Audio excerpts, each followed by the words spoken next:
அனைவருக்கும் வணக்கம். இந்த பகுதி பாத்தீங்கன்னா நம்பிக்கை உள்ளவங்க முதல்ல பாத்துக்கோங்க.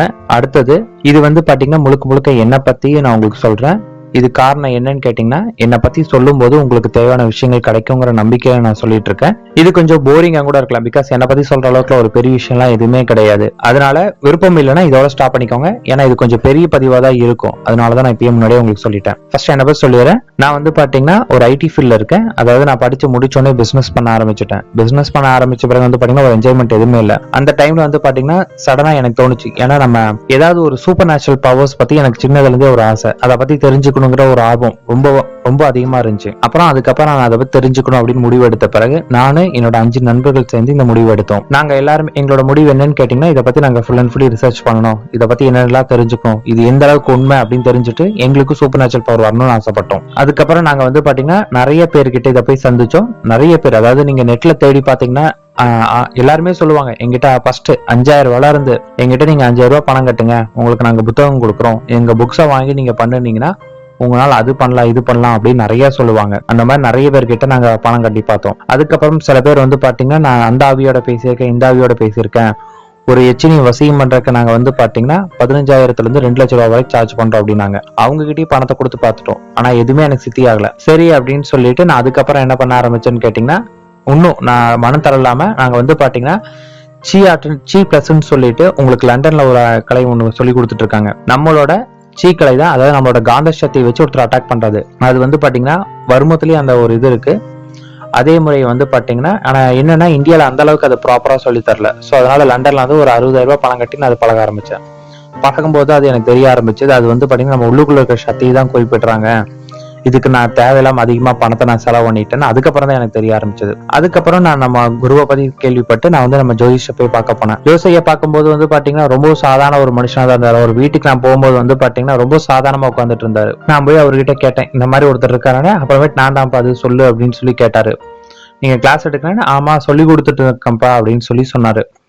நான் அவர்கிட்ட கேட்ட முதல் கேள்வி, ஐயா இதெல்லாம் உண்மையானு கேட்டதுக்கு அவர் என்கிட்ட சொன்ன பதில், நீ அதை நம்பினா அது உண்மை, நம்பலைன்னா அது பொய், அது ஒரு நம்பிக்கையை பொறுத்தான விஷயம் அப்படின்ட்டாரு. எனக்கு இதை நீங்க ப்ரூவ் பண்ணி காட்ட முடியுமான்னு நான் சொல்லி கேட்டேன். சரின்னு சொல்லிட்டு அவர் என்ன பண்ணாருன்னு கேட்டீங்கன்னா, நான் வீட்டுக்குள்ள கூட்டு போய் அவர் என்னோட நெத்தியில கை வச்சாரு. அவரோட மோதிர விரல் எடுத்து என்னோட நெத்தில கை வச்சாரு.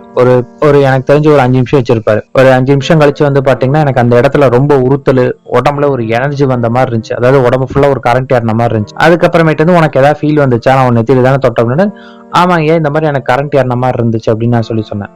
அவரு அப்படியாப்பா சரிப்பா அப்படின்னாரு. அதுக்கப்புறம் உனக்கு என்ன தெரிஞ்சுக்கணும்னு கேட்டதுக்கு நான் முதல்ல சொன்ன வார்த்தை எனக்கு வசியத்தை பத்தி தெரிஞ்சுக்கணும் அப்படின்னு. அப்புறம் அவர் ஒரு வார்த்தையுமே பேசல. ஒரு மையை கொண்டு வந்து என் கையில கொடுத்தாரு. அந்த மை எப்படி தயாரிக்கிற தன்மை உங்களுக்கு நாங்க முன்னாடியே கொடுத்துருக்கோம். ஒரு மையை கொடுத்துட்டு, இந்தாப்பா இது வசிய மை, நீ வேணா முயற்சி பண்ணி பாருன்னாரு. நான் உடனே அங்கிருந்து கிளம்பிட்டு அந்த மையை எடுத்து அவர் சொன்ன மாதிரி, ரெண்டாவது வசிய மை வைக்கிற இடம் எதுன்னு கேட்டீங்கன்னா, எல்லாரும் நெத்தில வைக்கிறாங்க. ஆக்சுவலி வசிய மை நெத்தில வைக்க கூடாது. நெத்தில வைக்கும் போது என்ன ஆகும்னு கேட்டீங்கன்னா, உங்களுக்கு வெளியிருந்து எதுவுமே உங்க சக்தி உங்களுக்கு உள்ளுக்குள்ள போகாம இருக்கிறதுக்காக மட்டும்தான் உங்க நெத்தியில பொட்டு வைக்கிறது. அதனால உங்க நெத்தில வைக்காதீங்க, உங்களோட புருவத்துல தடவுங்க. அதுக்கப்புறம் நான் ரோட்ல ஒரு பொண்ணை நான் பார்த்தேன். அந்த பொண்ணு என்னை பார்த்தோன்னா அது அப்படியே லைட்டா ஸ்மைல் பண்ணிச்சு. நான் பார்த்துட்டே இருந்து அதை எனக்கு கை காட்டுச்சு. ஆனா அது படி போயிருச்சு. அதுக்கப்புறம் எனக்கு ரொம்ப சந்தோஷமா இருந்துச்சு. நான் இவர்கிட்ட இந்த நடந்த விஷயங்கள் சொன்னேன். சரிப்பா அப்படின்ட்டு, இதை நீ வேணா உன் ஃப்ரெண்ட்ஸுங்களுக்கு யாருக்காச்சும் கொடுத்து டெஸ்ட் பண்ணி பாரு அப்படின்னாரு. அதே மாதிரி நான் என் ஃப்ரெண்டு ஒருத்தருக்கு இதை கொண்டே கொடுத்தேன். அவரு பேர் பாத்தீங்கன்னா பாண்டியன். அவருக்கு நான் அதை கொண்டே கொடுத்தேன்.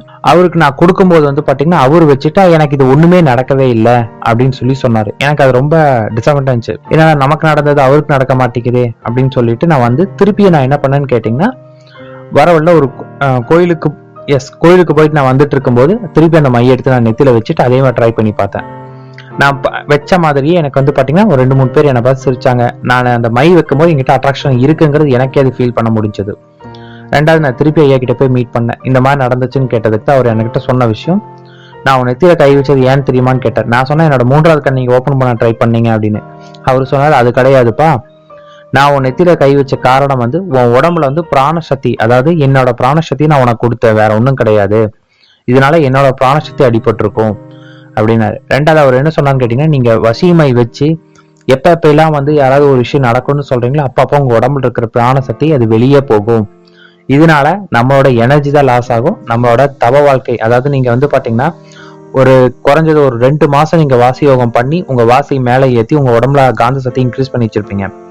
அது நீங்க வசியமை நெத்தியில ஒரு தடவை வச்சு ஒரு தடவை நீங்க எது முயற்சி பண்ணாவே அந்த 2 மாசத்துக்கு தன்மைக்கான பிராணசக்தி நீங்க இழந்துருவீங்க அப்படின்னு அவர் சொன்னார். எனக்கு கொடுத்ததுக்கு மட்டுமே அவர் வந்து பாத்தீங்கன்னா கிட்டத்தட்ட ஒரு 6 மாசத்துக்கான பிராணசக்தி அவர் இழந்ததா எனக்கு சொன்னாரு. அதே மாதிரிதான் வசி மையா இருந்தாலும் சரி, மாந்திரிகமா இருந்தாலும் சரி, இந்த முதல் விஷயம் நம்ம உடம்புல வந்து பாத்தீங்கன்னா அதை செயல்படுறதுக்கான கெமிக்கல் ரியாக்ஷன் நம்ம உடம்புல இருக்கணும். அப்பனா மட்டும்தான் அது நடக்குமே. எதையுமே வந்து பாத்தீங்கன்னா பிளாங்கா ட்ரஸ்ட் பண்ணாம அது எதனால நடக்குதுன்னு கொஞ்சம் ரிசர்ச் பண்ணீங்கன்னா தான் உங்களுக்கு புரிய ஆரம்பிக்கும். வசியமை நீங்க நெத்தியில வைக்கும் போது என்ன ஆகும்னு கேட்டீங்கன்னா, உங்க உடம்புல உள்ள காந்த சக்தி அதோட வினை புரியும் போது மட்டும்தான் அந்த வசியமை வந்து செயல்படுமே. எக்ஸ்ட்ரா பூஸ்டப் கொடுக்கும். காந்த சக்தி நம்ம உடம்புல இருந்தாவே அது வந்து பாத்தீங்கன்னா ஒரு வசியத்தன்மை நமக்கு கொடுக்கும். பிளஸ் மை வைக்கும்போது எக்ஸ்ட்ரா அது பூஸ்டப் ஆகும். அதை தவிர நீங்க வந்து பாத்தீங்கன்னா மை வச்சோன்னு அப்படியே போறவங்களா எல்லாம் கன்வெர்ட் ஆயிடுவாங்க. இல்ல அவங்க வந்து தங்களோட சுயநினைவை இழந்துட்டு அப்படின்னு நீங்க சொல்றதுல அப்படியே கேட்பாங்க. அப்படிங்கிறது ரொம்ப ரொம்ப தப்பு. நமக்கு நிறைய பேர் கமெண்ட் பண்ணிட்டு இருக்காங்க. அதாவது அவங்களுக்கு பொறுத்தளவுக்கு வசினா என்னன்னே தெரியாது. அவங்கள பொறுத்தளவுக்கு வசியம்னாலே வசியமை வச்சாங்கன்னா அப்படியே அவங்க வந்து சுயநலவை மறந்து இவங்க பின்னாடியே வந்துருவாங்க. அப்படிங்கிறதுலாம் பொய். மைனால அந்த மாதிரி ஒரு லெவலுக்கு வரவே முடியாது. ஆனா வசி மருந்துனால முடியும், மைனால மட்டும்தான் முடியாதுன்னு நான் சொல்றேன். ஏன்னா அதுங்கிறது ஒரு போதைப் பொருள் மாதிரி வசி மருந்துங்கிறது. அதனால நீங்க ஏதாவது ஒரு முயற்சி பண்றீங்கன்னா முதல்ல உங்க உடம்புல சக்தி ஏத்துங்க. அதுக்கப்புறம் நான் ஐயா கிட்ட கேட்டேன், நான் பஞ்சபட்சி பத்தி இந்த மாதிரி நான் நிறைய இடத்துல பழக போயிருக்கேன், நான் நிறைய பண செலவழிக்க எனக்கு எதுவுமே நடக்கல, நான் வந்து ஷேர் மார்க்கெட்ல இருக்கேன், எனக்கு லாஸ்டா வந்திருக்க சக்சஸ் ஆகல நான் சொன்னேன். அப்ப அவர் எனக்கு கொடுத்தது, நான் M6 பண்ணிட்டு இருந்தேன்.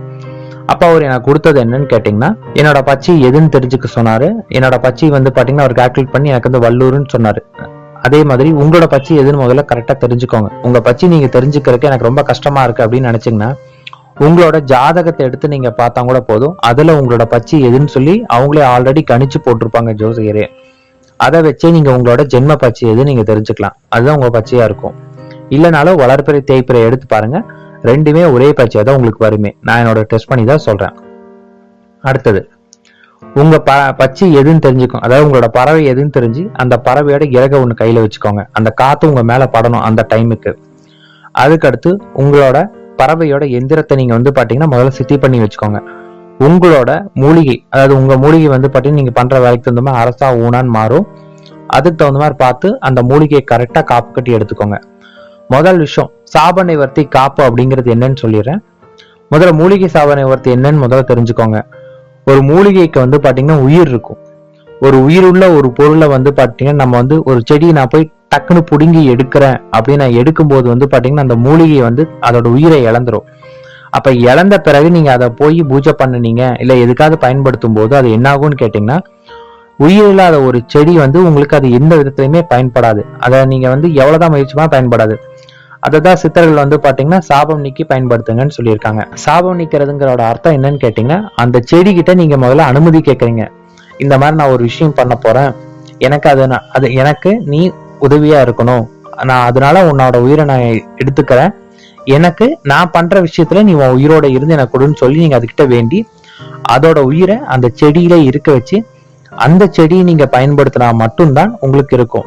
அப்ப சாபம் போக்குறதுங்கிறது என்னன்னு கேட்டீங்கன்னா, அந்த மூலிகைக்கு உயிரோட நீங்க எடுத்து அதை பயன்படுத்துறதுக்கான அர்த்தம் உங்களுக்கு.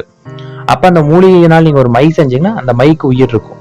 இல்லைன்னா அந்த மை வந்து வெறும் சக்கையா மட்டும்தான் இருக்குமே தவிர அந்த மையில ஒண்ணுமே உங்களுக்கு இருக்காது எந்த ஒரு விஷயத்துக்குனாலும். அதனாலதான் சாப நிவர்த்தி ரொம்ப ரொம்ப முக்கியம். அடுத்து மந்திர சாப நிவர்த்தி, எந்திர சாப நிவர்த்திங்கிறது எல்லாருக்கும் எல்லா கலையும் போய் சேரணுங்கிற ஒரு இது கிடையாது. ஏன்னா இப்ப நான் இந்த வீடியோ சொல்றேன்னா எத்தனை பேர் பார்த்திருப்பீங்க, இதை வந்து பாத்தீங்கன்னா முறைப்படி தெரிஞ்சவங்களை விட வந்து பாத்தீங்கன்னா அது என்னன்னே தெரியாம ஒரு நெகட்டிவ் கமெண்ட் கொடுக்கறதோ இல்ல ஒரு நெகட்டிவ் தாட்ஸ்ல போறவங்க தான் நம்ம இதுல நிறைய இருக்காங்க. இப்ப நாங்களும் நிறைய விஷயங்கள் வந்து பாத்தீங்கன்னா அதாவது எல்லாமே எங்களுக்கு தெரிஞ்சு கிடையாது, நாங்க அத்தனையுமே ரிசர்ச் பண்ணி தான் போட்டுட்டு இருக்கோம். நாங்க 5 பேர் வந்து பாத்தீங்கன்னா டெய்லி கார் எடுத்து சுத்துறது, எங்கெங்க யார் யாரெல்லாம் இருக்காங்க நாங்க கேள்விப்படுறோமோ அவங்கள டைரக்டா போய் அவங்க கிட்ட பேசி அவங்க கிட்ட லிஸ்ட்டை வாங்கி தான் உங்களுக்கு கொடுத்துட்டு இருக்கோம். அதுல வந்து பாத்தீங்கன்னா நிறைய இது நாங்களே டெஸ்ட் பண்ணி அதுல சக்சஸ் ஆகிறது போடுறோம். நிறைய இது நாங்க டெஸ்ட் பண்ண பொறுமையா தான் வரோம். நேற்று ஒருத்தர் வந்து பாத்தீங்கன்னா இந்த தண்ணி மேல் நடக்கிறத பத்தி சொல்லியிருந்தாரு. நாங்க அந்த வீடியோ போடும்போது நாங்க அதை நிச்சயமா நாங்க அதை டெஸ்ட் பண்ணி பார்க்கல. ஆனா அதுக்கப்புறம் டெஸ்ட் பண்ணிட்டு அது நடக்க முடியும். அதாவது வந்து பாத்தீங்கன்னா தண்ணியில கால் வைக்கும் போது ஒரு இதான அழுத்தம் கொடுக்குது. அப்ப நீங்க வந்து பாத்தீங்கன்னா கொஞ்சம் வேகமா ஓடனா தண்ணி மேல ஓட முடியுது. ஆனா அவரு என்னடானா உடனே வந்து இதெல்லாம் பொய் அப்படின்னு ஒரு கமெண்ட் போடுறாங்க. காரணம் ஏன்னு கேட்டீங்கன்னா, அது என்னன்னே யாராச்சும் ஒரு விஷயம் சொல்றாங்கன்னா அது உண்மையா போய் ரிசர்ச் பண்றதுல உடனே எனக்கு நான் தான் எனக்கு இந்த உலகத்துல எல்லாமே தெரியுங்க ஒரு எண்ணம். அந்த எண்ணத்தை முதல்ல மாத்துங்க. நம்மளால எது முடியும் அப்படிங்கிறது வந்து பாத்தீங்கன்னா, நமக்கு சித்தர்கள் ஒரு விஷயம் சொல்லியிருக்காங்கன்னா அது உண்மைங்கிற முழு நம்பிக்கையோட முயற்சி பண்ணுங்க. எதையுமே முயற்சி பண்ண பிறகு அது நடக்குமா நடக்காதான்னு இது பண்ணுங்க. ஏதாச்சும் ஒரு விஷயம் சொன்னா உடனே எல்லாரும் சொல்லக்கூடிய முதல் விஷயம் என்னவா இருக்கும்னு கேட்டீங்கன்னா, இது நடக்குமா அப்படின்னு ஒரு சந்தேக கேள்வி. சந்தேகத்தோட நீங்க பண்ணுனீங்கன்னா நிச்சயமா எதுவுமே நடக்காது. ஓகே, நம்ம அடுத்தது வந்துக்கலாம். அதனால அந்த பஞ்சபட்சி நீங்க ப்ராப்பரா பாருங்க. அதுக்கப்புறமேட்டு வந்து பாத்தீங்கன்னா, உங்களுக்கு ரொம்ப முக்கியமான விஷயம் என்னன்னு கேட்டீங்கன்னா, 7 நாள்ல நம்ம நினைச்சதை அடையக்கூடிய தாந்திரிக முறை. இதை பத்தி நான் உங்களுக்கு சொல்லணுங்கிற ஒரே விஷயத்துக்காக இப்ப இந்த வீடியோவே நாங்க கொடுக்கறது. அதாவது என்னன்னு கேட்டீங்கன்னா, எனக்கு குருநாதர் வந்து பாத்தீங்கன்னா, நான் வந்து அவர்கிட்ட கேட்ட விஷயம், அதாவது எனக்கு வந்து பாத்தீங்கன்னா யூஎஸ்ல இருந்து ஒரு ப்ராஜெக்ட், ஒரு சார்ட் சப்போர்ட் எனக்கு ஒன்று வர வேண்டியது இருந்துச்சு, இன்பன் ப்ராஜெக்ட். அதை பத்தி நான் வந்து பாத்தீங்கன்னா அவர்கிட்ட சொன்னேன், இந்த மாதிரி ஒன்று வந்தா என் லைஃப் நல்லா இருக்கும், எனக்கு நல்ல இன்கம் இருக்கும், ஒரு நல்ல சோர்ஸ் இருக்கும் சார் அப்படின்னு அவர்கிட்ட சொல்லியிருந்தேன். அவரு பார்த்துட்டு எனக்கு வந்து பாத்தீங்கன்னா இந்த முத்திரையோட மெத்தடை எனக்கு ஃபுல்லா சொல்லி கொடுத்தாரு. நீ முயற்சி பண்ண மணி அப்படின்னாரு. 21 நாளுக்குள்ளார உன்னோட விஷயங்கள் அனைத்தும் முடிஞ்சிருக்கும் அப்படின்னு சொல்லி எனக்கு அந்த முத்திரை கொடுத்தாரு. எனக்கு அவர் மேல உள்ள நம்பிக்கையில வந்து பாத்தீங்கன்னா நான் முயற்சி பண்ணேன். முயற்சி பண்ணிட்டு எனக்கு வந்து பாத்தீங்கன்னா 3வது நாள் எனக்கு வந்து மெயில் வந்துச்சு. அதான் எல்ஓஇ வந்து எனக்கு மெயில் பண்ணிட்டாங்க. நான் போய் அவர்கிட்ட போய் நான் சொன்னதுக்கு தான் வந்து சொன்னாரு, ரொம்ப நல்ல விஷயம்ப்பா அப்படின்னு சொன்னாரு. அதுக்கப்புறமேட்டு வந்து பாத்தீங்கன்னா 7வது நாள் எனக்கு அதுக்கான எல்லா விஷயங்களுமே எனக்கு சக்சஸா எனக்கு தான் அமைய ஆரம்பிச்சது. அந்த முத்திரைக்கான பிளஸ் அது எனக்கு அமைஞ்சது. அதுக்கப்புறமேட்டு வந்து பாத்தீங்கன்னா இந்த முத்திரையை நான் ஒரு டைம் என்னோட நண்பருக்கும் கொடுத்திருந்தேன். இப்ப நான் மெயின் வந்து அவரை பத்தி சொல்றதுக்காக தான் இந்த இதே கொடுத்தேன். என்னன்னு கேட்டீங்கன்னா, அவரோட பேர் வந்து கார்த்திக். நான் இந்த முத்திரை கொடுக்கும்போது அவர் வந்து சிவில் சர்வீஸ் படிச்சுட்டு இருந்தாரு. அவர் வந்து பாத்தீங்கன்னா ராமகிருஷ்ணா ஹாஸ்பிட்டல்ல அவன் வந்து அட்மிட் ஆயிருந்தான். ஸோ நான் வந்து பாத்தீங்கன்னா அவர் மீட் பண்ண போயிருந்தேன். என்னடா என்ன பிரச்சனைன்னு கேட்டதுக்கு, அவன் ஒரு பொண்ணை வந்து பாத்தீங்கன்னா சின்சியரா லவ் பண்ணிட்டு இருந்ததா என்கிட்ட சொன்னான். அந்த பொண்ணு வந்து பாத்தீங்கன்னா அவங்க கூட பேச நிறுத்தி 2 வருஷம் ஆச்சு அப்படின்னு சொல்லியிருந்தான். 2 வருஷத்துக்கு அப்புறம் நீ அந்த பொண்ணுக்காக கையெடுத்து கட்டியாடா அப்படின்னு நான் கேட்டதுக்கு, அந்த பொண்ணை என்னால மறக்க முடியல, 4 வருஷமா நான் லவ் பண்ணிட்டு இருந்தேன். ஆனா எங்க வீட்டுல வந்து பாத்தீங்கன்னா ஒரு சின்ன பிரச்சனைனால இப்ப அந்த பொண்ணு என் கூட சுத்தமா பேசுறதே இல்லைன்னா. என்ன பிரச்சனைன்னு கேட்டதுக்கு, இவங்க 2 பேரும் கல்யாணம் பண்ண முடிவு பண்ணாங்க. பையன் வந்து அவங்க வீட்டுல போய் பர்மிஷன் வாங்குற மாதிரி பொண்ணு அந்த பொண்ணோட வீட்டுல பர்மிஷன் வாங்காம போயிருக்காங்க. பையன் வீட்டுல பையன் பர்மிஷன் வாங்கிட்டான். பொண்ணு வீட்டுல என்ன நடந்துன்னே தெரியல. 6 மாசம் அவங்க அதனால பேசாம இருந்திருக்காங்க. அதுக்கப்புறம் வந்தானா அந்த பொண்ணு வந்து இவங்க கூட பேசுற கொஞ்சமா கட் பண்ணிட்டு அதுக்கப்புறம் டோட்டலாவே அது பேச நிறுத்திருச்சாமா. போன வருஷம் அதோட பொண்ணோட பர்த்டேக்கு வந்து பாத்தீங்கன்னா ஹாப்பி பர்த்டேன்னு விஷ் பண்ணி அனுப்பியிருக்கேன். அந்த பொண்ணு ரொம்ப கேவலமா திட்டி அனுப்பிச்சுட்டு இருக்கு. இந்த வருஷம் இவன் வந்து அந்த பொண்ணுக்கு வந்து பாத்தீங்கன்னா மெசேஜ் அனுப்பியிருக்க, மெசேஜ் போகல. அந்த பொண்ணுக்கு வந்து கால் பண்ணியிருக்கான். அந்த பொண்ணு வந்து பாத்தீங்கன்னா நம்பர் வந்து நாட் ரீச்சபிள்னு வந்திருக்கு. அந்த பொண்ணோட நம்பரை மாத்திருச்சுங்கிற ஒரே காரணத்தினால இவன் வந்து சூசைடுக்கு ட்ரை பண்ணியிருக்கான். அதுக்கப்புறம் நான் அவங்ககிட்ட சொன்னேன், எனக்கு வந்து இந்த மாதிரி நம்ம குருவை பத்தி எல்லா விஷயங்களும் அவருக்கு சொல்லி, உனக்கு நான் இதுக்கு ஹெல்ப் பண்றேன், நீ கவலைப்படாதன்னு நான் சொல்லி முடிச்சுட்டு, அவனும் வந்து எப்படியாவது இந்த பொண்ணை கிடைக்கணுங்கிற நம்பிக்கையில, 2வது என் மேல உள்ள நம்பிக்கையில என்ன சொன்னாலும் நான் கேட்கறேன்னு சொல்லி அவன் தேடிட்டு வந்தான். அதுக்கப்புறம் நாங்க என்ன பண்ணேன்னு கேட்டீங்கன்னா, அவன் ஒரு மாசம் கழிச்சு அந்த பையனுக்கு நான் என்ன பண்ணேன்னு கேட்டீங்கன்னா, இந்த முத்திரையை தான் நான் அவனுக்கு கொடுத்தேன். முத்திரையை நான் அவனுக்கு கொடுக்கறதுக்கு முன்னாடி அவன்கிட்ட குருதட்சணையா ஒரு ரூபா மட்டும் வாங்கிக்கிட்டேன். ஒரு ரூபா அவன்கிட்ட குருதட்சணையா வாங்கிட்டு இந்த முத்திரையை பத்தி அவனுக்கு முழு விளக்கங்கள் நான் அவனுக்கு கொடுத்துட்டு வந்துட்டேன். முதல் 3 நாள் அவனுக்கு நான் எப்படி சொன்னேன்னு கேட்டீங்கன்னா, அந்த பொண்ணோட அவன் இருக்கிற மாதிரி, அதாவது அந்த பொண்ணை அவன் மேரேஜ் பண்ணிக்கிட்டு அவன் சந்தோஷமா வாழ்ற மாதிரி முதல்ல கற்பனை பண்ணு அப்படின்னு நான் சொன்னேன். எனக்கு ஒரு 7 மணிக்கு ஈவினிங் கால் பண்ணான். எங்கடா இருக்கேன்னு கேட்டதுக்கு, வாவுசி பார்க்ல தான் இருக்கேன் அப்படின்னு சொல்லி சொன்னான். சரிடா, வாவுசி பார்க்ல என்ன பண்ணிட்டு இருக்கு, ஏன் அழுதுட்டு பேசணும்னே அவன் எனக்கு தேங்க்ஸ் சொன்னான். இல்லடா, நான் வந்து கற்பனை பண்ணிட்டு இருந்த நேரம் எனக்கு அந்த கற்பனையை வந்து நிஜமா இருந்த மாதிரி இருந்துச்சு, நான் அவளை கல்யாணம் பண்ணிட்டு எங்க வீட்டுக்கு கூட்டு போற மாதிரி நான் கற்பனை பண்ணேன், எனக்கு ரொம்ப சந்தோஷமா இருக்கு அப்படின்னு சொல்லி சொன்னான். அந்த பொண்ணோட பேர் வந்து கலைச்செல்வி. ரொம்ப சந்தோஷமா இருக்கு, ரொம்ப தேங்க்ஸ்ன்னு சொல்லி சொன்னான். நான் சொன்னேன், நீ ட்ரை பண்ணடான்னு சொல்லி ஒரு 3 நாள் வந்து இந்த இமேஜினேஷன் வந்து ஒரே இமேஜினேஷனை வந்து அந்த ஒரு வீடியோ மாதிரி அவனோட மைண்ட்ல ரன் பண்ண சொன்னேன். அவனும் அதே மாதிரி அவனுக்கு தேவையான விஷயத்த ஒரு வீடியோ மாதிரி அவனோட மைண்ட்ல ரன்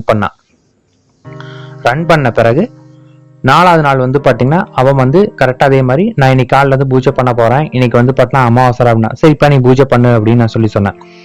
அதே போல வந்து பாத்தீங்கன்னா அந்த நைட்டு வந்து மெடிடேஷன்லாம் பண்ணி முடிச்சுட்டு காலையில அந்த 7 நாள்ல நடக்கக்கூடிய ஒரு மெத்தடுக்கு வந்து அவன் பண்ண ஆரம்பிச்சுட்டு அடுத்த நாள் காலையில எனக்கு சொன்னா, நான் வந்து நீ சொன்ன மாதிரி முழு ஈடுபாடோட பண்ணண்டா, எனக்கு எதுவுமே நடக்கல அப்படின்னு நான் சொல்லி சொன்னான்.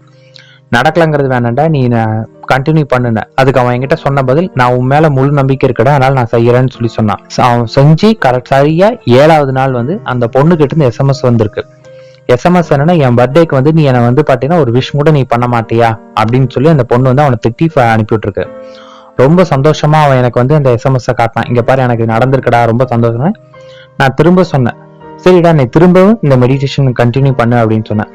அதே மாதிரி 15வது நாள் வந்து பாத்தீங்கன்னா அந்த பொண்ணை எங்க வீட்டுல போய் நீ பொண்ணு கேளு, எங்க வீட்டுல இருந்து கேஸ்ட் ப்ராப்ளமா இருந்துச்சு, அதனாலதான் வந்து பாத்தீங்கன்னா நான் வந்து இத்தனை நாள் சொன்னேன், இத்தனை நாள் வந்து என்னை நிறைய மாப்பிள்ளைங்க பார்க்க வந்தாங்க, அதை எல்லாமே நான் தள்ளி தள்ளி போனது என் மனசுல நீ இருக்கிறதா காரணம் அப்படின்னு சொல்லி, இனி நீ இல்லாம என்னால இருக்கவே முடியும், எனக்காக நீ இத்தனை வருஷம் இருந்திருக்குன்னு சொல்லி அந்த பொண்ணு கேட்க சொல்லி, அப்புறம் அந்த பொண்ணோட அண்ணா வந்து இந்த பையனுக்கு சப்போர்ட் பண்ணி இப்ப அவங்களுக்கு கல்யாணம் ஆகி அவங்களுக்கு வந்து பாத்தீங்கன்னா ஒரு பெண் குழந்தை வந்து பாத்தீங்கன்னா ரீசெண்டா தான் பிறந்துச்சு. இப்ப அவங்க வந்து பாத்தீங்கன்னா ரொம்ப சந்தோஷமா இருக்காங்க. இந்த விஷயத்த நான் ஏன் சொன்னேன்னு கேட்டீங்கன்னா, நீங்க எந்த ஒரு விஷயத்தையும், அதாவது இந்த 7 நாளுங்கிற முத்திரைங்கிறது வந்து பாத்தீங்கன்னா மிகப்பெரிய ஒரு விஷயம். அதனால இதை வந்து பாத்தீங்கன்னா தயவு செஞ்சு உங்களோட பிரச்சனைக்கு இதை பயன்படுத்துங்க. யாரா இருந்தாலும் இதை அதாவது இது வந்து பாத்தீங்கன்னா நடக்குதோ நடக்கலையோ முழு நம்பிக்கையோட நடக்கும் அப்படிங்கிற ஒரு முழு நம்பிக்கை வையுங்க. நம்பிக்கை இல்லாம பண்ண வேண்டாம், நம்பிக்கை இல்லாம பண்ணீங்கன்னா இந்த முத்திரைங்கிறது வந்து பாத்தீங்கன்னா என்னோட லைஃப்ல ரொம்பவும் நிறைய நடந்திருக்கு. நம்ம குருஜி இதை போடணும்னு சொன்னப்ப நான் ரொம்ப சந்தோஷப்பட்டேன். ஏன்னா இந்த முத்திரை வந்து பாத்தீங்கன்னா அவ்வளவு பவர்ஃபுல். இந்த முத்திரையில் நிறைய பேருக்கு வந்து பாத்தீங்கன்னா நம்மளோட வாசகர்களுக்கு நிறைய பேருக்கு வந்து பாத்தீங்கன்னா சக்சஸ் ஆயிருக்குன்னு சொல்லியிருக்காங்க. அதே போலதான் உங்களுக்கும் நான் சொல்றேன், எல்லாத்துக்குமே வந்து பாத்தீங்கன்னா பிரச்சனைங்கிறது வாழ்க்கையில இருந்துட்டே இருக்கும். இது வந்து நமக்கு ஒரு கிடைச்ச மிகப்பெரிய ஒரு சக்தி மாதிரின்னு வச்சுக்கோங்க. நீங்க என்னென்னமோ முயற்சி பண்றதுக்கு இந்த முத்திரையை முயற்சி பண்ணுங்க. இந்த முத்திரையை மட்டும் நீங்க முழு ஈடுபாடோட முழு மனசோட இந்த ஒரு முத்திரையை வந்து நீங்க முயற்சி பண்ணுனீங்கன்னா, அதாவது நம்பிக்கைங்கிறது 100% வைங்க. இந்த முத்திரையில் நீங்க நம்பிக்கை வைக்கிறதுங்கிறது உங்க மேல நீங்க வைக்கக்கூடிய நம்பிக்கை தான். அந்த 100% 1% நம்பிக்கை இல்லாம வச்சா கூட நீங்க பண்ண வேண்டாம், நம்பிக்கையோட பண்ணுங்க. கண்டிப்பா உங்களுக்கு வந்து பாத்தீங்கன்னா 7 நாள்ல ஏதாவது ஒரு மாற்றம் ரிசல்ட் தெரியும். 21 நாளுக்குள்ள நீங்க நினைச்சது முடிஞ்சே தீரும். அந்த நம்பிக்கையோட பண்ணுங்க, கண்டிப்பா நடக்கும். ஓகே, இதோட தொடர்ச்சி இனி வரும் பதில பார்க்கலாம். நன்றி.